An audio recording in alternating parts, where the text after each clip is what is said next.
everyone, I'm Kim Cash, and this is Sophie, and this is Freya, and I'm going to make them each a Christmas stocking.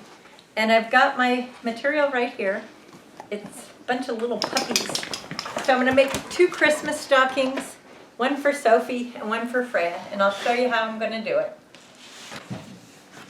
Okay, so I've made a pattern just out of some, it's not cardboard, it's more like butcher paper.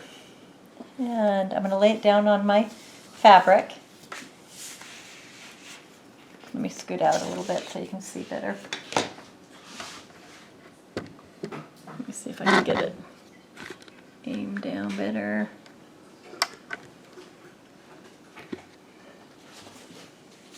So I'm just laying the pattern on the fabric. Let me see, like that.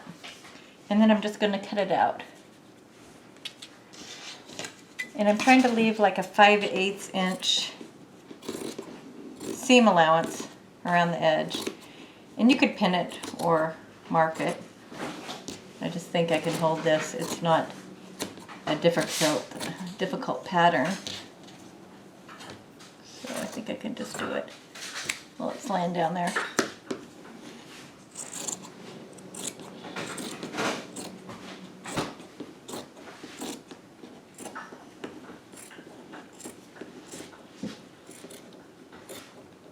And because it's a Christmas stocking, they're pretty simple.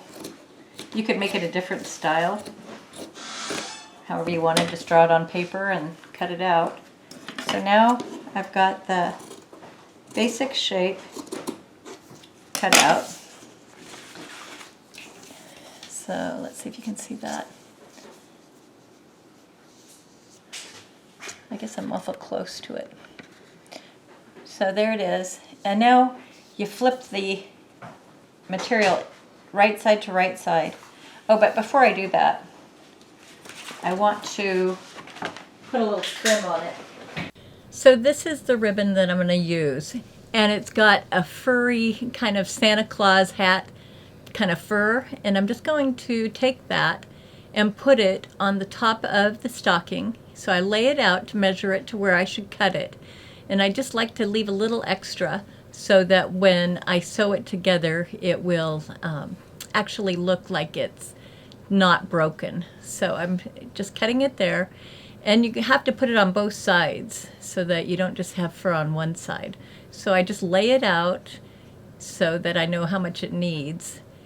And you can see I'm going to do the same kind of thing, about the same size, a little extra.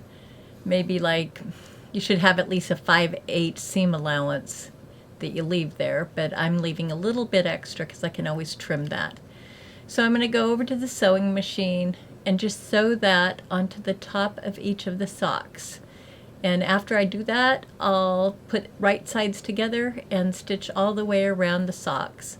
And then I just flip them inside out and it will be done. You'll see. Watch.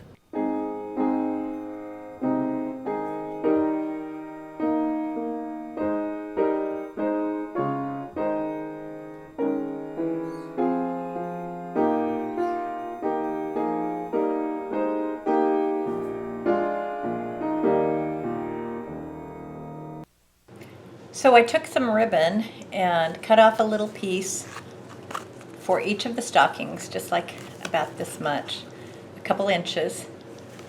And then I just sewed it onto the stockings, like that, so that I can hang them. I don't have a mantle or a fireplace, but I want to be able to hang them on the stairs. So I will use another little ribbon in this hoop or latch and hang it over here on the stairs. We hang it on the railing like this. I'll just show you. I just tie it on here, and then Christmas morning we'll have some dog toys and some bones. But there you have it, the 2 stockings, one for Sophie and one for Freya. So I just wanted to share that with you, and I will be making a couple more for the cats, because we've got 2 cats too. Sophie heard me call her name. Come here, Sophie. Come on. Come on. There's Sophie. There's Sophie. Oh, and here comes Frey. Oh, Frey can't be left out. Oh, there's Frey. So there's one for Sophie and one for Freya. Okay. Thanks for watching, guys. Bye.